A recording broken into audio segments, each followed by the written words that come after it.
welcome back to Studioloo. It's Cindy. So I am here today. I was just sorting through some of these beautiful locks that I just finished dyeing up. These are different kinds of locks. We have some Masham and Teeswater and Border Leicester and what other kind of sheep do we have in here? These are lamb locks, and I'm trying to remember what breed, but anyways. So I started working on this yesterday because I've started doing some show prep because I have some spring and summer Fibre shows coming up, and I'm getting fibers ready for them. So I was playing particularly with this palette of blues and purples, and it really got me thinking about Impressionism. And then for those of you who don't know me, I am a complete seasonal insomniac, and it seems like those seasons of sleep discontent are extending themselves a little further these days. And last night I was up all night thinking about this idea that I had for probably what will be my next journal, but I think it's going to be journals plural because I think I might want to make 2 of them. And I think what I want to do is make them based on Impressionism. Now, for those of you who have seen my videos in the past, I can't remember what video it was. It may have been the 10 things I learned from Gail Agostinelli video, where we were using up little bits of fabric by laying them in between 2 sheets of wash away interfacing. So the concept is for this, I'm going to do the same thing, but I want to use these wool locks. So I am trying to bring my fiber art a little more into my journal making, because those are kind of the 2 sort of sides of my current art spirit of the things that I want to make right now. So that being said, I'm going to need to make one journal. I'm going to decide what size I want it to be first of all, like what kind of shape. So I'm thinking perhaps what I want is likely going to be about, I'm just going to eyeball this, like this size roughly, this size. So the width, I may make it a little shorter because this is quite large. So what I'm going to do is I'm just going to actually trim. You probably can't see the bottom of my camera right now, but you're going to see me come up here. I'm going to trim off, and I'm not even going to try to be straight right now. It's fine. I'm just going to trim off this section here. And I actually need 2 of them, because I have to basically make a sandwich with these locks. So I'm not too worried about straight. Again, I will fix all this later. So just bear with me while I'm off camera slightly. I don't know, I may only make one of these. I'll start with one and then we'll see where it goes. So let me just get the scissors out of the way here. So what I'm going to do now is essentially do a painting with some fiber. Now, the reason that I had a great day today, so after work I decided to stop by a thrift store that I really love, and I, of course, needed some fodder on Impressionism, and I was like, maybe I'll find a little book about Impressionism. Well, I guess the thrift gods loved me today because I found this mega tome of Impressionism. So here we are, this background, and look at the back of this book. Am I right? So what I want to do is create a painting like this with fibers. I'm not going to felt them. I'm going to be stitching them. So this book is beautiful. It has all manner of Impressionism in it that will be used to make a great deal of my ephemera probably. So that probably will be our next project that I do together on the channel. So let's start painting. So what I'm thinking about, of course, I want to start with where I started mentally with this, which is these purple and blue locks. And I'm trying to decide if this is like going to be like water or like a flowery field. I'm not sure, but I think I want to take a bit of this green this green fiber that's a little more, it's not as curly, but it is a raw fleece, a raw sheep's fleece. And I'm gonna move up a little so you can see me here. Hopefully I'm better in camera. Okay, so I will border things around here with a bit of this green. Go. Just kind of pull some of this apart a bit. Oops, get that little piece of hay out of there. Okay, now a little bit of blue. These little tiny locks are so sweet. Okay, so we're just going to pull this down a little. Then I want to take some purple, this lighter purple, and make kind of like a little row of it over here. I want to add some of these yellowy, greeny, yellowy highlights on top of this green. And then I want to take some little locks like this and just add little pops of yellow color in this blue and purple. Oh, we have another little piece of plant material here. The thing about sheep is they like to eat plants, and so you find little bits and bobs sometimes. I've mostly skirted the whole thing really well though and gotten rid of almost all the plant material. But a little plant material never hurt anyone, right? Okay, and I have some Surrey alpaca as well right here. And I thought it would make a nice misty sky with a bit more of like a Gauguin type feel than, you know, like your Van Gogh type, like color, like, what's the word? Like tamping. Gauguin was more of a color, a wet color mixer. I don't know how to explain it, but that's how I personally picture Gauguin's work. It looks like it was more wet medium and it was more free flowing. I'm just going to add a layer of these blue locks in the middle to just cover up what we have left here and just get to the edges of everything here. Then I'm going to take a little of the yellow, not too much, and just draft it out and then swirl it around my hands as so. I'm just going to create like the sun right here. So now I'm just going to go in and kind of fill in little spots that I can see around. This is for those of you who've done wet felting with wool. It's a little bit similar, a little thicker, but it's similar, and it's using locks. It's not using like a more flattened out sort of fiber, right? So like you would do with wet felting, you would probably use, you know, something from like a roving preparation. For those of you who aren't into fiber arts, you're probably wondering what the heck I'm talking about. So roving is a prepared length of fiber that's in a very long kind of structure. It's usually like if you think of just one long piece of fibers all laying in the same direction, that's what roving is. Where this is just wild curls directly off the sheep. It hasn't been processed into like a spinnable straight format. So that's what I'm talking about. I just need a little more green here. Let's plunk this down here. Okay, so I think we've got pretty decent coverage now.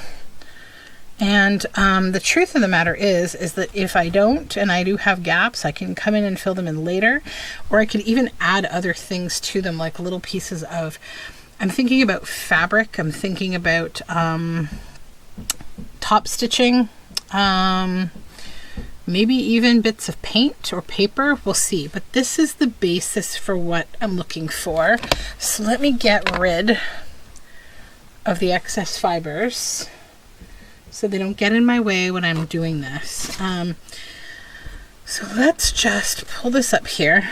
And I think I'll take a picture of this so that I remember and I can see how things got started, and maybe I'll even share it on my Instagram. Now we're going to lay our top layer on. Okay. Just making sure that most of what we have in here is going to be covered. So just kind of stuff it in along the edges, because that will prevent any like tangling up in your sewing machine when you go to sew this. This is my first time doing this, so yeah. If it's total disaster, I probably will opt to just not show you the video and not take you on a mission of total sewing machine destruction. I'm not a super villain, so I probably won't do that. Now I'm just going to go around with some pins, and I'll start with the edges probably. Just pin it together. And as bulky as it looks, it actually can flatten right down.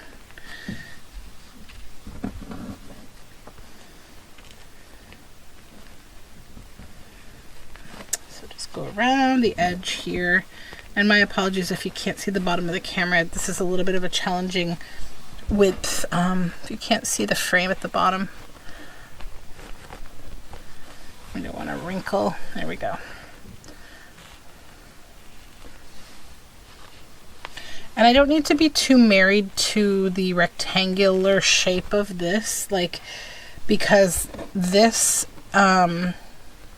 washes away. This whole piece of white interfacing will wash completely away, and we're going to have more freeform edges. And from there, I need to probably decide, well, we'll see what the structure is like afterward to see if I'm going to need any kind of like a backing to this, or if I'll need to, you know, stuff it with like batting and put some kind of maybe fabric on the back, just to give it more structure. That's very possible. It's not fabric, and we're not felting it into a fabric. This is just a sewing project. So when I talk about felting, if you're not familiar with what felting is, so if you think of like the acrylic felt that you see in craft stores, there's actually a much more beautiful, natural, real felt that's made from wool.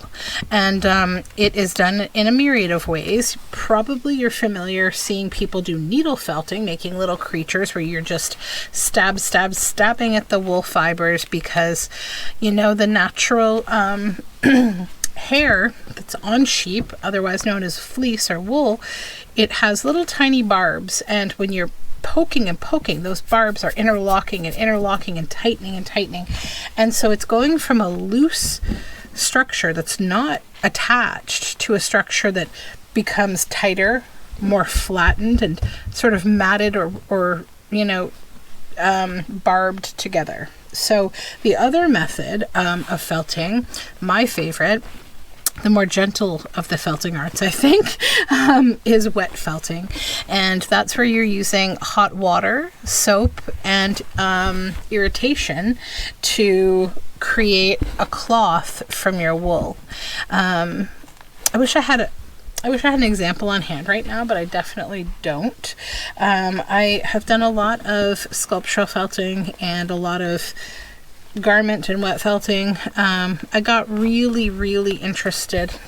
My first steps into the felting world were when I was a teenager and I had a job working at a restaurant, and I had a really cool boss, and she was into all sorts of fun things, and knitted felting was what I learned from her, and that's where you buy yarn that is untreated, like a natural merino or Corriedale yarn, and you knit something about 3 times the size you want it to be. So imagine you're knitting a hat, it's going to be 3 times the size that you knit that hat. And then because the wool is untreated, that means it can felt, which that actually means it can sort of scrunch down, right? So wool can be felted to about 1/3 of its size. So what she would do is she would put the hat, after it was knitted, into a laundry garment bag, and she would put it in hot water and soap in the washer and then in the dryer, and what would come out would be this much smaller hat, but then it required shaping. So that's where you get like a hat form, and you start to shape it, and you start to really, you know, you can then needle felt it, you can wet felt it some more, you can really customize the shape that you can go for. So So then later on, when I got more and more into felt, I started doing research, and I found who I believe is one of the greatest felters, which is Marie-Aline Delinga. She lives in Quebec, and she is also like a costumer for, she teaches felt workshops, but she also does costuming for Cirque du Soleil, and she's just an overall absolutely lovely person. She just has this energy when you're in a room with her, that you just relax. There's just something about her. It's her voice, her tender, gentle way. It's just, I don't know. It's just everything. I just love her. She's a wonderful person, and I have nothing but wonderful things to say about her, because she really, she's really great. So I've taken a couple of workshops with her, and we keep sort of, every now and then I get to chat with her online, and I say, oh, we need to come up and spend some time at your studio at some point. Of course, the world situation has changed that, but I learned wonderful techniques from her that I have used many times, and she's really cool. You can find her at bloomfelt.com. I will link that below.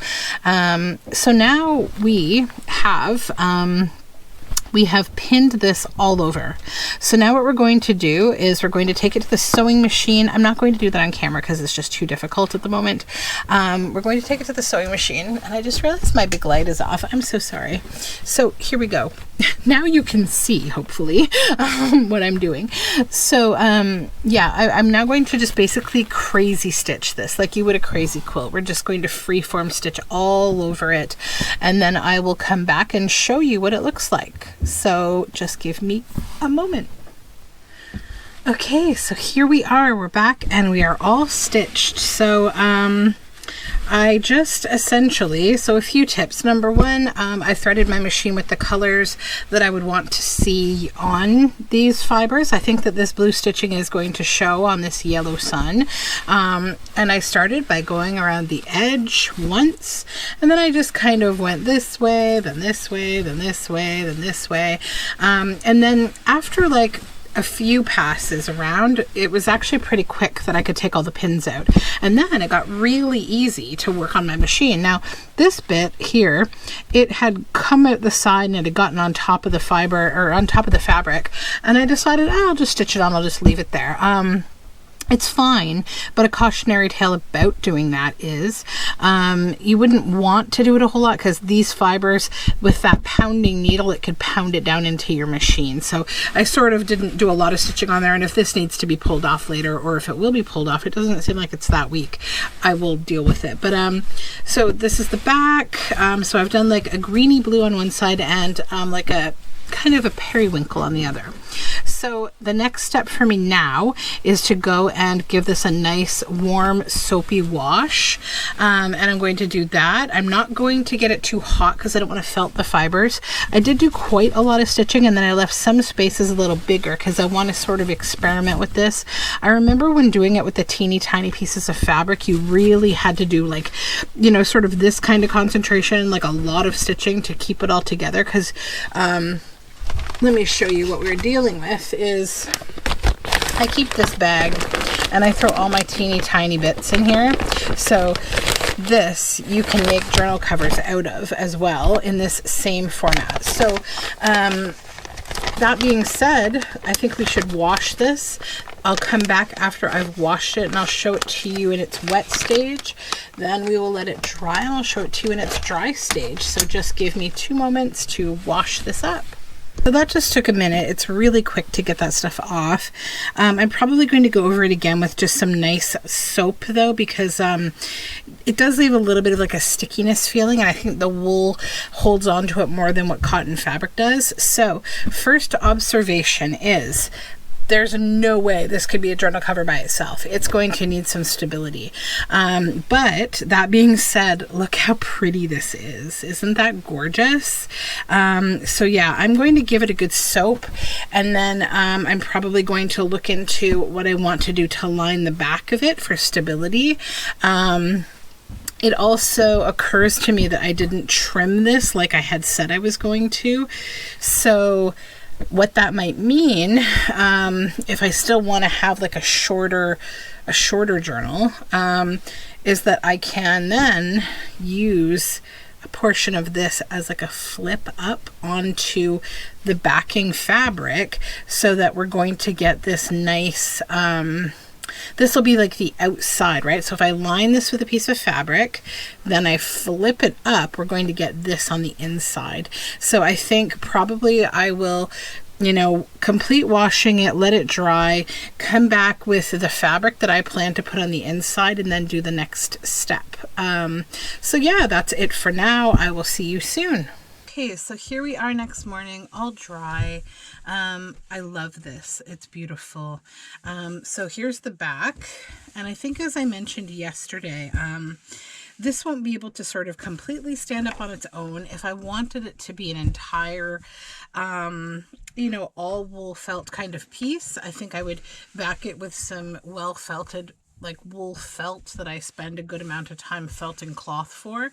But I'm thinking about what I want to do. So as you can see, it's got these, like, there's holes here and there. There's not many, actually. It's actually relatively solid, but I need this to stand the test of time. So what I'm thinking at this point too is about the shape, and how I want this to look. Had I been thinking, I would have put the sun on this side, because I think the natural fold here will be this way, and that would be the cover. I'm not upset that the sun will be on the back. It's kind of, I don't know, to me it's like maybe we could end the day with sunshine, right? Instead of starting it with that. So let's take a look and see the different ways. I could certainly also do this, but I just sort of feel like this belongs this way. This is the back. I'm not sure how much of the back I will get to keep, like, because I'm going to be covering this with fabric, I think. So what I pulled out is this green damask fabric. It is actually just a fabric sample. It's like a slip cover type fabric. So I was thinking about this, and just bear with me here for a moment. If you take a look at the cover of this Impressionism book and many of the images throughout it, you're going to see in behind the busier blues and things, there's kind of this background tone of green. The green supports the blue, you know, in the imagery. So let's take a look at a few. See, you've got green in the background of blue. That was really a major thing with all kinds of depictions in Impressionism. They used a lot of these two colors that watered together. And then there's the hotter tones as well, but that's not what I'm focusing on for this particular work. So again, you know, you've got green supporting blue. So that's what I think I'm going to do. I was also thinking about what kind of tapestry would look like at that time. And, you know, this would be a pretty, I would say, typical kind of fabric that you would see at that time. So what I'm thinking is I want to use this as kind of the backing for this front piece. And then also it will allow me to create a more squared off kind of shape for it. So what I think I want to use, maybe, depending on a few factors. So we have the Impressionism book, and I was thinking about just taking like a text-only page out of it that I wouldn't use for anything else, maybe, if we have one of those. Actually, the index at the back will be good for that, probably. I don't want to use the blank end pages, but here we go. The bibliography, I'll take that out. And I may use this as the size of the journal, depending on if it is half of this, and it looks like it is. So I'm thinking I'm going to maybe either stitch a pouch for this and stick it inside, or just, let me see, how small is this in comparison? I need to move all this stuff over. I need a 400-foot desk. I'm just, okay. So if I leave a little space there, yeah, I think that's going to work. Okay.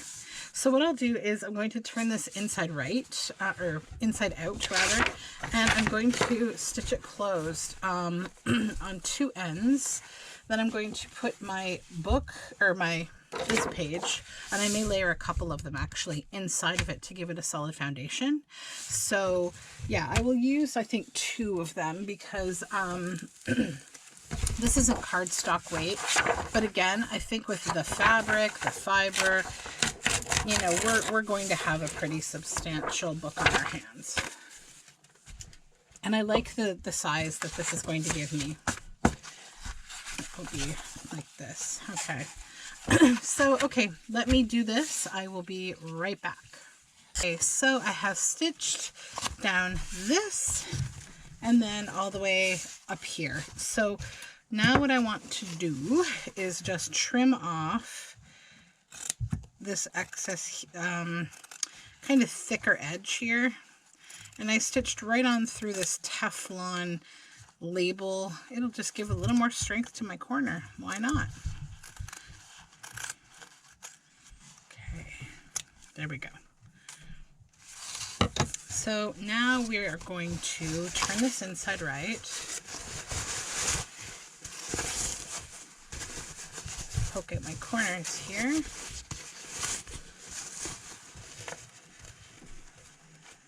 Okay.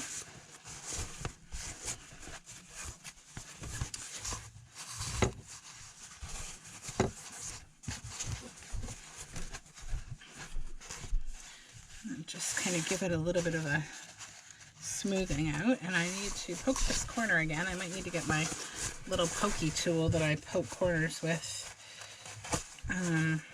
Nope, no, it came out. Okay. All right.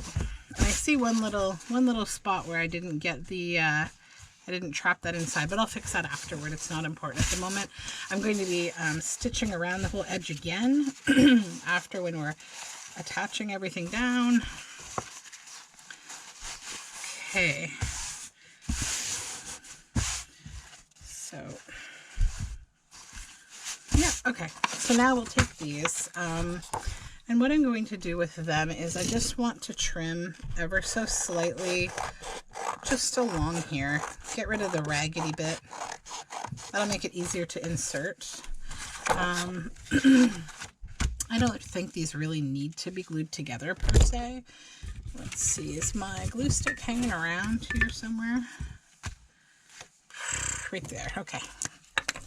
Yeah, we can just kind of give it a little glue, like, it's not going to be important because we're stitching all through and around it. It doesn't matter.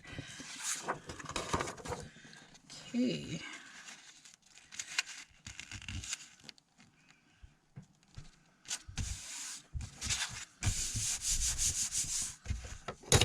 So now, we're going to slip this inside this pocket here that I've created. It's like a pillowcase, basically. And just push it all the way to the end there. There it is. Okay. Good, good. Now find the end. It's right there. So I'm going to leave about 1 inch of slack. Actually, now this is my opportunity here to decide if I want to have this be a wraparound. Hold on a minute, because sometimes, you know, if you get pages that are a little longer than your journal, it's nice to have a bit of a wraparound situation.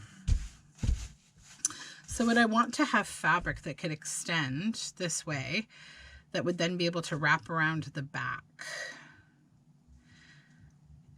I don't think so, because I think I'll probably stitch something else to be like a tie on this, and I don't think I want it to be this fabric, maybe. Let's just see. Okay, how would this look? So if we were lying this down as a book and we had some extra of this, we'll say, you know, maybe that there, and it would wrap around the back and clip back here. No, I don't think it works. It doesn't work that way. Okay, no. Okay, move this out of the way. Reflatten, find our edge again, right there. So again, just leave about 1 inch of fabric. Okay, get rid of the excess. And then we're going to tuck inside like this, just like you're making a seam when you're sewing, right? You want a nice clean edge, and try to get it, you know, straight and even if you can. If you can't, it's like if you can't get it perfect, don't sweat it. This isn't going to be important, I promise. We're covering this with like a big swath of fiber. Okay.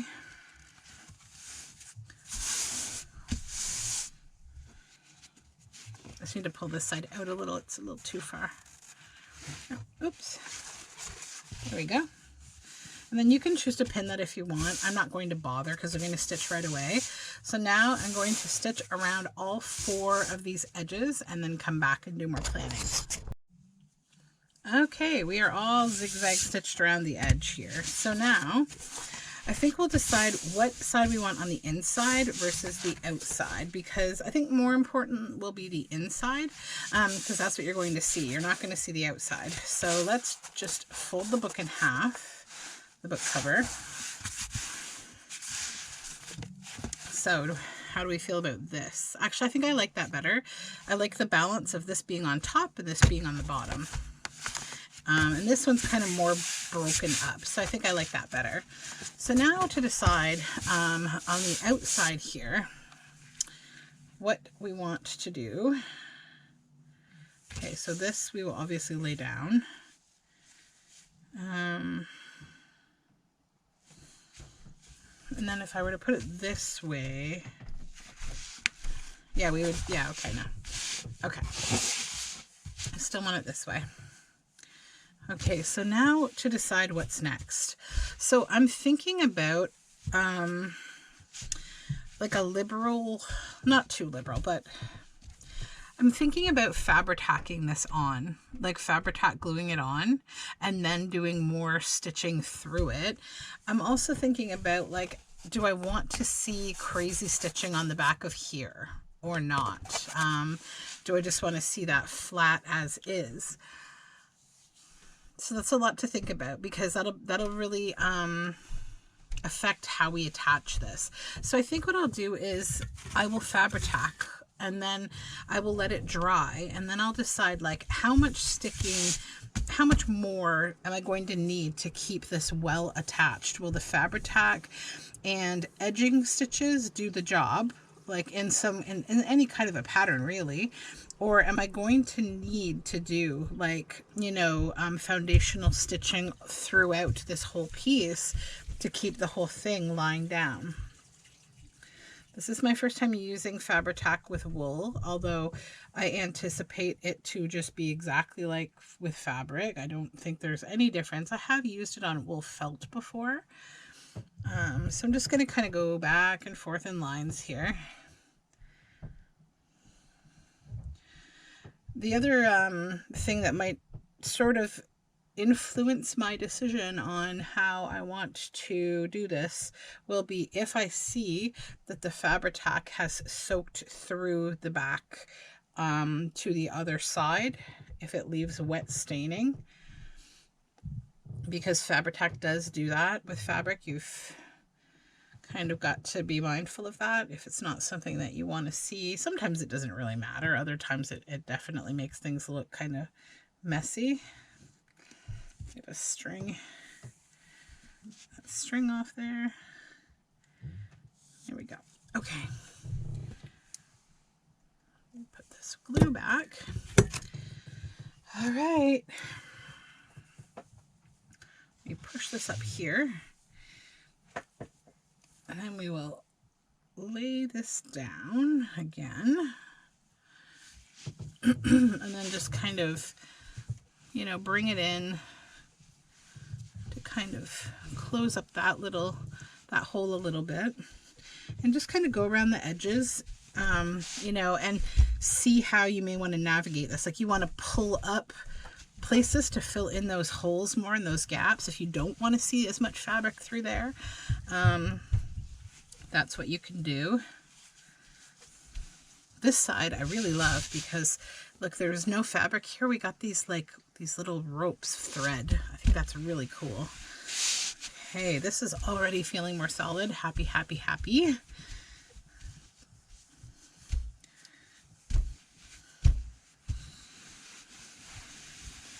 It's also really great to have wool to protect my hands from the Fabri-Tac. This is just going to be the comfiest journal. This is going to be like a watercolor bedtime dreamy kind of journal. Ugh, I love it already. I love when these kind of concepts come to life. It's so nice. Okay, so I'm already starting to feel a lot like I'm not going to need to crazy stitch around on this. It's really feeling solid. Now we've got this little bit of extra here of just the fiber,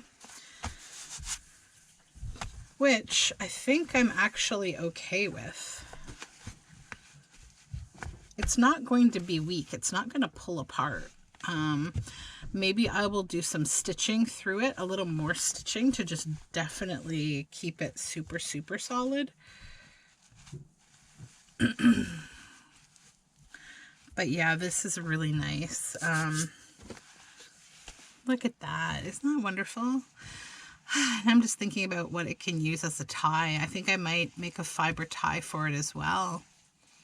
Potentially a yarn. I'll spin a yarn to be its tie. A nice locky kind of yarn. Yep, I think that's what we're going to do. We're going to make it a matching tie that will be a spun yarn. So I'll have to spend some time doing a little bit of spinning these beautiful locks. I like this though in the background for sure. I do like that. I wasn't sure at first if it would be too distracting, but I think it's a calm damask, so I'm okay with it. So I'm going to go ahead and stitch this, and I will come back and show it to you. Maybe I'll even spin the tie for it, and then I'll come back. So I will show you a couple of things. So I stitched this. So on the inside, I did a second layer of stitches. So when I stitched this, I actually had this side facing up. It was much easier for the needle of my machine to navigate this side than this side. No jamming, no problems of any kind. So it was all good. So that's our cover. Now I'm going to begin working. I'll show you my raw materials here first. I'm just going to kind of take all of these beautiful wools and I'm just going to mix them up like a bit of a soup here, and because I want variety in the yarn that I'm going to spin. Let me take away this little piece of plant material. So this is some Suri alpaca. You'll see that's the longer, wispier kind of fiber. So is that golden color that you see there. And this is a shorter staple fiber, the staple being the length of the hair essentially. So we will just pull this apart and just kind of mix it up like a soup. Okay. Okay, so I thought I would share a little bit with you of the process of me spinning the yarn. I don't have the perfect setup for this. I'm definitely super close to the camera, so you can't see the whole wheel. But I figured it would just be nice to spend a little time spinning and just kind of show the process that I'm going to go through. So I'm going to do all of this sped up so that you're not just sitting there watching me spin, but you will get to see the pretty fibers kind of going onto the wheel and spinning away. So I will bring my wheel forward a little bit so you can see this here, the shaft of this bobbin, and that's where you're going to see the fibers begin to build up. So I'll see you when we're done the yarn.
So we have spun our yarn. I'm just going to turn the camera here to show you that we have spun our yarn. Now I'm going to be plying it with this sort of heavy silk thread weight yarn, and what plying is it's actually sort of spinning over it backwards to create tensile strength. It's sort of going to set a balanced twist because you've got an S and an Z shaped twist that kind of go back on each other. It's kind of some of the physics theory behind spinning yarn to create balance. So we're going to do that now. I will do another sped up little video of that to show it to you.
Okay, so here we have some spun and plied yarn. I will wind this off and I will wash it to set the twist fully.